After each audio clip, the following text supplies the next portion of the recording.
Hello అందరికీ. ఈరోజు మా గల్లీ గణపతి దగ్గర ముగ్గుల పోటీలు జరిగాయి. ప్రతిసారి నాకే ఫస్ట్ ప్రైజ్ వస్తుందన్నమాట. ఏదో ఒకటి వేస్తూనే ఉంటాను. చూడండి, ఈరోజు ఇలా కాన్సెప్ట్ తీసుకొని వేసాను. మా ఇంటి దగ్గర విఠలేశ్వర గుడి ఉంటుందన్నమాట. ఇది చాలా పాత కాలంది. దీనికి 74 ఏండ్ల చరిత్ర ఉంది. 74 ఏండ్ల నుంచి ఈ గుడిలో వినాయకుడిని పెడతారు.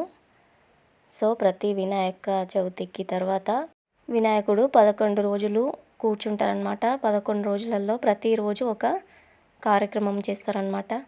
ఒకరోజు ముగ్గుల పోటీ, ఒకరోజు చిన్నపిల్లలకు ఆటలు, డ్రాయింగ్స్, వ్యాసరచన ఇలాంటివి చేస్తారు. అందరూ చాలా బాగా వేశారు ఈసారి అయితే.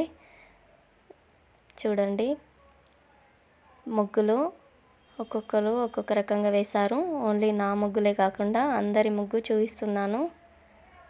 మీకు నా ముగ్గు ఎలా అనిపించిందో కామెంట్ చేయండి.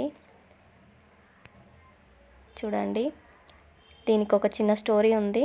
వినాయకుడు తొలి పూజలు అందుకోవడానికి అందరు దేవతలు భూలోకం చుట్టూ తిరిగి రమ్మంటే వినాయకుడు మాత్రం తల్లిదండ్రుల చుట్టూ తిరుగుతాడనమాట.